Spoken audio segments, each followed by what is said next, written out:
Hi, I'm Ashy, and today I am starting a series of watercolors.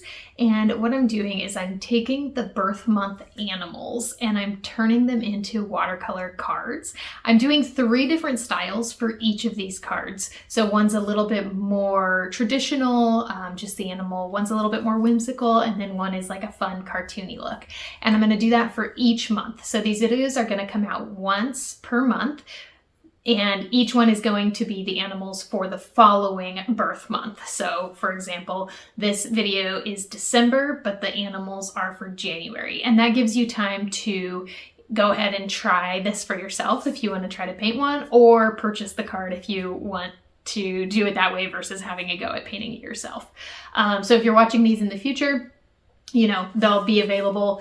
But if you are currently watching it, make sure to subscribe and you won't miss any of the animals in the future. These videos are going to be a sped up version, but they do still include a lot of commentary on what I'm doing and how I'm doing it and why I'm doing it. But total, these 3 cards took me a little bit over 3 hours to make, so that would be an extremely long video for YouTube. But it does have a lot of detail in there, and I kept a lot of my real-time commentary, even though I sped up the video a bit. So let's dive in and start painting. I'm going to start with a very light sketch just to get some of the basic shapes in for the ox, but then I'll lighten it up even more before I paint. So I'm just trying to get basic proportions so that the ox looks not really realistic, because I'm going for a very loose feel, but I do want the proportions to be pretty accurate. They have very distinctive eye-like bumps on the side of their head. Okay, so just again working on getting these shapes in, trying to get some proportions going here. So this is the horn, and I want to kind of exaggerate the horns just a little bit to make them really stand out. All right, so I have kind of the basic shape of the face in. Some of this will come down to shading and color values with making it look a little bit more realistic, but getting the basic shape in first is helpful. Just kind of indicating some kind of curly hair there on the top of the head. Okay, the legs are going to be a little bit maybe trickier. I don't know, they're really skinny for how big of an animal an ox is, I guess. Just kind of looks like I'm making a mistake here, but we'll see how it looks. I might tweak it a little bit while I'm painting it. All right, so there is the basic ox shape, and then I'm going to use a kneaded eraser to just lighten up the sketch here. So I'm just going to roll it over to pick up excess graphite, and then on spots that were kind of extra dark, I'm pushing down and then lifting up. You can rub it out as well, but I find that just dabbing it gets up enough of it. Now to start painting. So I'm just going to use like a large, this is size 16 round brush to start. And I'm going to start by getting in a light wash of burnt sienna. I think that'll be a good color for the ox. Now my palette wasn't super clean here, so there's some blues and some grays in there too, but overall it's going to be that nice warm light brown. And then I'm just going to take some clean water and kind of wash out underneath, because I want that to be nice and loose. That's going to be kind of like a hairy part, and so I can let some of that bleed out. And I'm using lots of water here, just getting in a base wash first. So some areas that I know are going to be darker, I'm going ahead and dropping it, and basically just tapping in some color into those areas just to establish a little bit of shadow. I'm going to go ahead and do a wash of color on the horns as well. So I want these to be like a warm gray. And on this, I'm going to preserve a little bit of highlight by not painting in the whole thing. I'm going to paint in half of it and then use clean-ish water to cause it to bleed out into the lighter areas. And that'll create a highlight on the horns. And then we can go in and add some texture later and some detail. Now I'm going to go in and establish the nose. So I'm going to use a smaller brush. This is a size 8 round, and I'm going to use that similar color to the horns. So a warm gray. It's really dark, almost black. But again, I want some highlights because the nose is like damp and shiny. So we're going to get, and then I'm going to water down that same color just a little bit to come down toward the mouth area and establish the mouth. So I'm going to do similar in the ears to create the darkest areas in the ears. So now let's work on the eyes. And this is one of the most important areas really to establish the personality of the animal. We got to make sure that the shape is right. And then I'm going to leave a white highlight on the eye. Now I'm going to paint in the hooves. Okay. And I'm thinking I'm going to wash out the bottom part of this painting a little bit, so I'm not super concerned about getting this 100% precise and accurate. And then I'm just going to take some clean water and kind of wash that out. So now we need to build up the body a little bit more. And I want it to be a really warm orangey brown. And then I'm just going to go over some of the brightest, like sunlit areas that will have that more glowy effect to it. And then as we get into the darker areas, I'm going to add just a tad bit of blue to tone down the glowiness of it. And I'll go back in and define some of these edges later when it's dry, because right now it's all very wet, and so I can't get really good definition there. All right, so I'm going to establish some of these fine hairs at the top here that are this like brighter, pure burnt sienna, and that gives it that like glowy, sun-kissed look there. And then I'll add a little bit of darks in to give it a shadow. So again, my darks are going to be the burnt sienna mixed with some blue, and we're going to just streak in. These darks I'm putting next to some wet strokes, and that's letting them bleed out just a little bit. And then I'm just going to add some darks around the horn so that it looks like there's some hair kind of going up over the horn a little bit. And then now I'm going to work my way down into the face. And I, again, want to make sure that I'm preserving some really strong highlights around the eye and around the nose.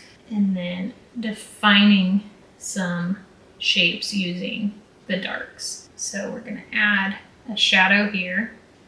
And I'm just lifting back some of that color. And it leaves that warm remnant, but keeps it almost white. And then I'm going to take just a little bit of thicker color to tap around that white area. And since it's so thick, it's not going to really bleed into that area much. Creating a nice dark shadow here.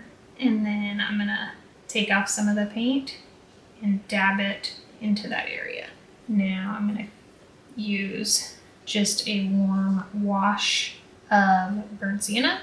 And this is a glaze here, so it's just adding a little bit of warmth into that area. And then I just want to add a little bit into this chin area. So I am actually pretty happy with that face. I need to do a little bit of work on the horns and add just a little bit of shading here. So I need to define some of these areas a little bit. So it can really be pretty minimal to create that separation. It doesn't have to be a lot.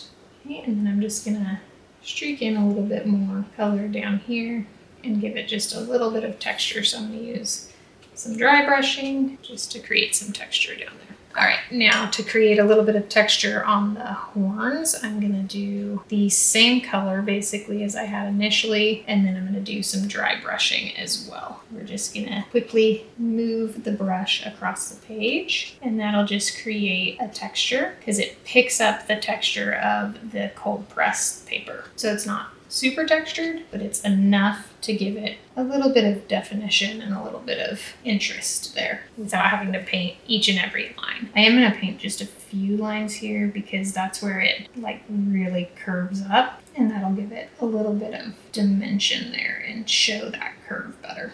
And then I just want to add a tiny bit more darkness here underneath for the shadows. And I'm using minimal paint here, so it's creating a little bit of the dry brush texture here as well.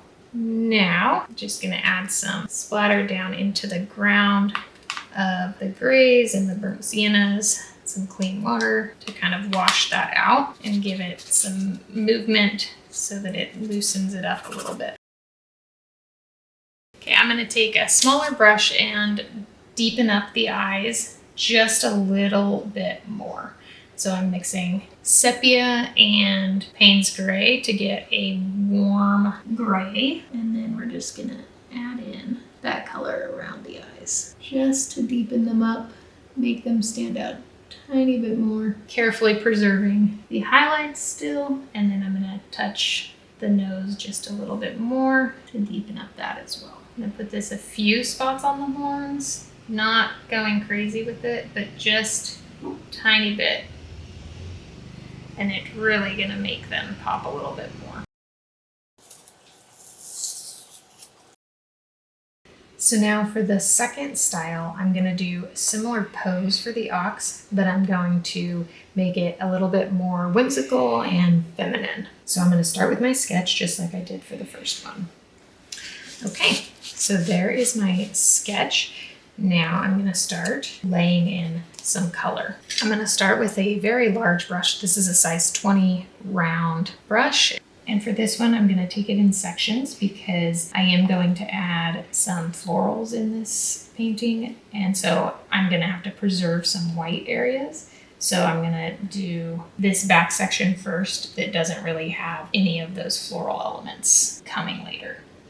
Now I'm going to let that dry and I'm going to start getting in some of the floral elements. And so I'm going to take a smaller brush. This is a size 8 round, and I'm going to mix up some of my floral colors here. I'm going to do carnations in a pink. So I'm using permanent rose here. And for painting these flowers, I'm just going to take that light wash of pink and I'm going to start by just putting in some like blobs of color basically. And later we'll add some details and it will give us the impression of carnations. I'm also gonna try to add in some snowdrop flowers because carnations and snowdrops are the birth month flower. I'm just adding that little element into this painting. So now I'm going to take in just a little bit of the darker pink, and so that is less water with the permanent rose. And then I'm literally just using the very tip of the brush to put like dots and little C-shaped curves. I'm going to add some down in the ground. Now I'm going to add in some of those snowdrops. Snowdrops are white, which makes it a little bit more tricky. So it's going to be a lot of like negative painting to preserve the white space. And the good news is if I don't like this later, I can always just go over it with like leaves. Now I'm going to add in some leaves. So I'm just going to do a variety of leaves here. Some like longer and some like jagged ear, but all of them are going to be pretty small. Okay, so we're gonna just use the tip of the brush to create some leaf shapes. Okay. And we'll do, again, some like jagged ear leaves. Kind of just, for the jaggedy ones, I'm kind of pushing my brush, and for the longer ones, I'm more pulling the brush down toward the line. Okay, and then I'm gonna fill up this like flower bouquet on her head a little bit. I'm gonna add just another slightly more purpley mixture to my carnations, and this is quite a bit darker, so I'm gonna do it very sparingly. And we don't want to cover up the whole flower with paint because having that white space helps to create some like separation between petals and carnations, the ones that I'm doing at least. I guess they come in different colors, but the one that I'm doing is like a very pale pink, so it's almost white in some spots. So leaving some of that white space creates a little bit more interest and makes it look a little bit more realistic, even though this is obviously very loose and like impressionistic.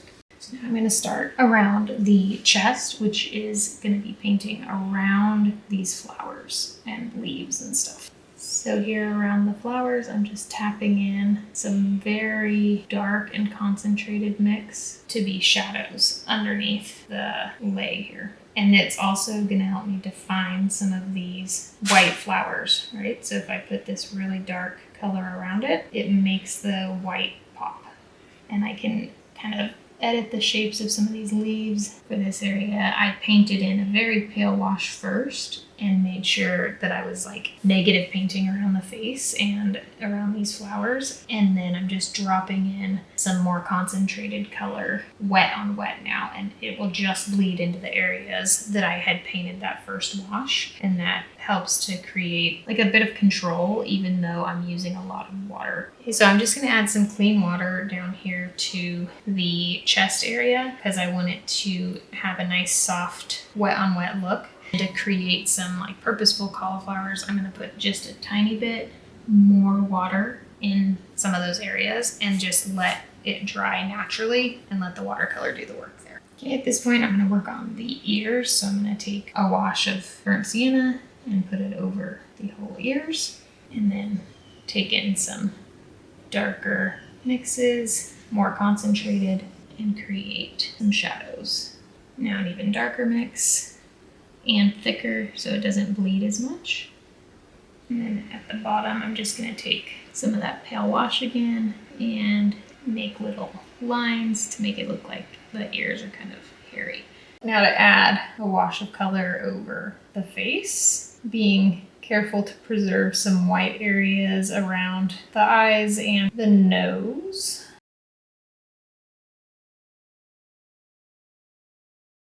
So I'm going to create the eyes here with a nice dark mixture. Okay. Now when I'm painting in the eye, I'm going to leave a nice highlight in the middle. So I'm leaving some unpainted space there. And it creates a nice shine, and that's what really brings life to the eye there. Okay, so now for the horns, I'm going to do the same mix that I used for the eyes, so the Payne's Gray and the Sepia. And I'm just gonna start with a very small amount of water and paint on my brush and take this in sections, right? Because I have to paint around the flowers.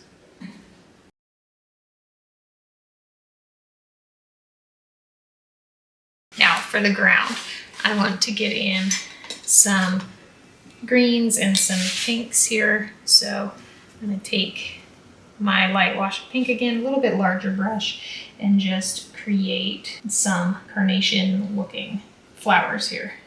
All right, now for some greens, and start by just washing some in. And if it bleeds into the pink, I'm okay with that, but I am kind of loosely going around the pinks. I want to give just a hint of the hooves as well. So this is going into wet paint. So this is not going to be, it's not going to stay where I put it. So I'm just kind of staying closer to the center of where the hoof would be and letting it bleed out a little bit. And I'm just tapping in some clean water to create some intentional cauliflowers there. Okay, so now I'm going to splatter, and I think that I'm going to call that done. All right, for my third ox painting, I'm going to do a like cartoony baby ox. So I'm going to, again, start with a pencil sketch just to get the shape in, and then I'll go on to lightening it and painting it. And I'm just going to start with a light wash, and then I'm going to do the same over the face, avoiding the eyes and the mouth area because those are going to have white. around them. So this will help define where those whites are. Okay, and then I'm going to take some of the blue and drop it in. Okay, and then I'm just going to add some water down here under the chest to let it bleed out into the ground there. And then now that this background is a little bit wet, I can add in some more paint and create a nice soft edge there so that it looks kind of like hairy. Now I'm just gonna wet up the chin just a little bit to soften that edge some, and then same thing around where the nose meets the white parts. Okay, so that's dry. I'm gonna take that same brush and my same mixture of colors, and I'm gonna create some hairy texture here. So I'm just kind of squishing my brush down into those areas, and then for the darker parts in the middle, same thing, and I'm gonna kind of blend those colors together with the lighter colors up into the chest area. Now I'm gonna get the face in. I'm gonna use just a smaller brush here. So this one's a size 10 round for the face. And I'm gonna do the same thing. So I'm getting a mix of colors here from a nice warm burnt sienna to a very dark mix of burnt sienna and ultramarine. And I'm gonna use that to create some texture on the face. All right, now I'm gonna get the darkness in because it just helps me kind of see where I'm going and how I'm liking the rest of the painting. So I'm gonna go for sepia and Payne's gray mix and paint in the nose. Now for the eyes, I'm gonna start by painting in a nice bright green. So just going in with like a U shape. I'll add in the black part after it's dry so that it doesn't bleed. Obviously, if I need to go over the green with my dark color, that's fine. Now for the mouth, I want to take some of that like dark brown, so sepia with a little bit of Payne's gray, but I'm just going to paint a nice thin line, and then I'm going to use that color to fill in around the tongue so that it's nice and dark. And then I'm going to take just a touch of that same color and let it bleed out just a tad. For the eyes, I want to get a nice dark color for the black part. And I'm just going to create a little circle and then fill it in, but leaving a little white highlight in a couple spots. I'm going to take just a little bit more brown into that same mixture and create the eyelid. Now I'm going to do pink for the tongue, and I don't want it to be like a super bright pink, so I'm just going to add a little bit of green to it to tone it down. Okay, and then I am going to add just some drops of brighter pink toward the front, and some drops of more like purpley pink, muted pink toward the back, just to give it a little bit of a shadow. Now for the ears, I'm gonna do the edge in my brown color. Okay, and then I'm gonna do pink in the ears. Okay, and then same thing for the other ear. And then just dropping in some darker color to create a shadow under the edge, and then also kind of here where there would be like an ear hole, right? I'm gonna paint in the horns, lifting out a bit of a highlight, dropping in some darker color for a shadow, and then same thing on the other side. Now I'm gonna add just a little bit more opaque green to the eyes and edit the shape just a little bit. Now to edit these eyelids a little bit because I feel like they look angry. So I'm gonna flatten them out a little bit and have them go down some, and that's better already. There we go. And then what I'm gonna do is I'm just gonna blend out, not very much water here, blend out a little bit where I had put the eyelid before. I'm gonna add a little bit more brown around the mouth just to warm it up a little bit. And I think I'm gonna kind of make a little heart-shaped lip here at the top. For his hair, I'm gonna take that burnt sienna color and I'm gonna wash in that color to make it nice and bright and vivid. Let some come down, little curls, and then I'm going to take a little bit of my ultramarine and burnt sienna mix to make it a darker brown and go in and create some shadows to give the essence of curls. Just gonna add a little glaze of the burnt sienna over it so that overall I just warm it up. Now I'm just creating some additional highlights in the eyes and add just a tiny bit more darkness into the mouth here. The same for the ears, just add a tiny bit more darkness there. And then just a little hint more of my burnt sienna for the hair. Getting some dry brush texture there. And then I'm just gonna bring his smile up a tiny bit more and add a bit more darkness into the mouth. Okay, now I gotta do the hooves. So I'm gonna take, my sepia with a little bit of Payne's Gray, and I wanna start by wetting this area. Clean water, wet the hooves and the area around the hooves, because I want this to just kind of blend out. Now I'm just going to take some burnt sienna and do some splatters into the wet. Take my towel and dab up some of the splatters, and then I just have to let that dry and it'll be done. Thank you so much for watching today. I really hope you enjoyed it. And just remember that these cards are available for sale on my website if you don't feel like having a go at it yourself. Have an awesome day.